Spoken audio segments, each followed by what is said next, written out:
The Face of the Future.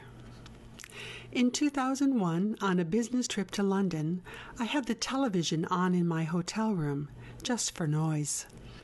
Of the several news stories that they repeated every 20 minutes or so, was one about the revered British actor Sir John Mills. During one of these reports, I finally looked up from what I was doing and listened more closely. Mills, standing at the altar of a centuries-old church, is renewing his marriage vows. Mary, his wife of 60 years, sits next to him wearing the vacant expression of Alzheimer disease. The expression that seems to say, "Nobody's home." He promises to embrace both better and worse at a time when worse is a regular house guest in his marriage. Till death do us part. Perhaps at 90 he knows that death will soon release him from worse before very many more years pass. It got me to thinking about my relationship with my father, who also is afflicted with Alzheimer's. What about daughters or sons?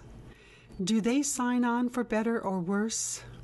Some unspoken contract that is agreed to as the umbilical cord gets cut? That inescapable, vacant-faced look is not yet a regular feature of my father's countenance. However, its preceding look of bewilderment, a harbinger of the worse to come, passes across his face with ever-increasing frequency. I don't remember when it started. When did he begin groping for words, calling my sister-in-law John's wife because he can't bring her name to mind? When did he lose his ability to think in a logical manner? How long before the time that he yelled at me, "I don't know why I did it, but I had a damn good reason at the time"? His disease has progressed from mild confusion to forgetfulness and illogical reasoning while we weren't looking. Driving in my old neighborhood, where I remember my father as young and strong, the old corner store still stands, the name above the door, Danko's Dairy Store. It has been empty and boarded up for years, following a succession of owners, and the Danko's long gone. I think of Alzheimer's that way. My dad's mind is in the process of changing ownership. Someday it will be boarded up and vacant, but the facade will remain the same. I know the years ahead will have more than their share of turmoil and pain, and I am fearful. That's why I can't get John Mills out of my mind.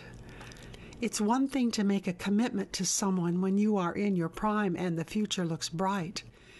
It is quite another when you know the road ahead leads to a place you would never choose to live. Yet Mills renewed his vows to his wife as if to say, "If I had a choice, I would still choose you. Choose this."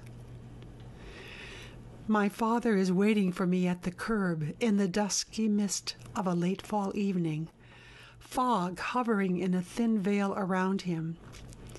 As my headlights pierce the grayness, I know the day is coming when the fog will be complete, when we will grope our way through a fog that won't burn off in the morning. I take you, Dad.